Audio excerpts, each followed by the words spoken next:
Assalamualaikum warahmatullahi wabarakatuh. Selamat pagi anak sekalian. Selamat berjumpa kembali dengan Ibu dalam pembelajaran kimia.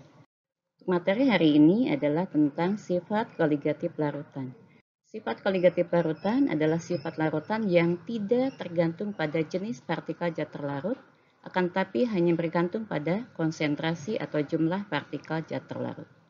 Sifat koligatif larutan ada 4, yaitu penurunan tekanan uap, penurunan titik beku, kenaikan titik didih, dan tekanan osmotik. Untuk yang pertama akan dijelaskan tentang penurunan tekanan uap.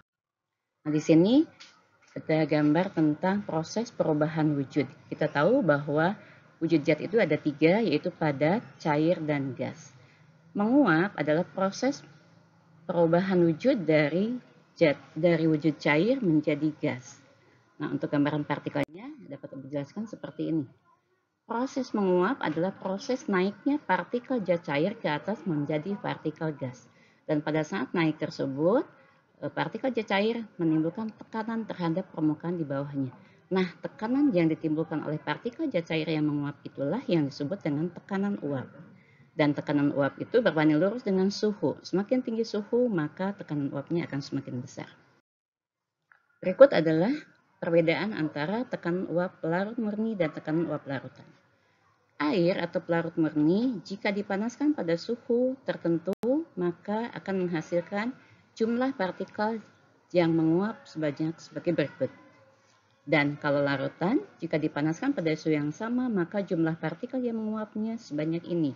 Nah, dari gambar ini dapat kita simpulkan bahwa jumlah partikel zat cair yang menguap pada suhu yang sama dari larutan akan lebih kecil daripada pada pelarut murni. Dengan demikian dapat dipastikan bahwa tekanan uap larutan akan lebih kecil daripada tekanan uap larut murni. Sehingga selisih antara tekanan uap larut murni dan tekanan uap larutan itulah yang disebut dengan penurunan tekanan uap. Dan dirumuskan delta P sama dengan P0 dikurang P, di mana P0 adalah tekanan uap larut murni dan P adalah tekanan uap larutan. Dan kalau kita lihat hubungannya dengan konsentrasi, maka delta P dapat dirumuskan sebagai fraksi mol zat terlarut dikalikan dengan tekanan uap pelarut murninya. Itulah konsep tentang penurunan tekanan uap. Dan untuk selanjutnya kita lihat contoh soal. Misalnya di sini ada soal, tekanan uap air pada 5 derajat Celcius diketahui sebesar 23,76 mm Hg. Pada suhu yang sama, suatu larutan urea mempunyai tekanan uap sebesar 23,16 mm Hg. Pertanyaannya, berapa penurunan tekanan uap larutan tersebut? Nah, untuk penyelesaian ini, maka kita lakukan langkah-langkah sebagai berikut.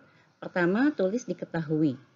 P0 sama dengan 23,76 mm Hg, kemudian P-nya 23,16 mm Hg. Kemudian ditanyakan delta P. Jawab, masukkan ke rumus delta P sama dengan P0 dikurang P. Dan angkanya dimasukkan, P0-nya 23,76, P-nya 23,16.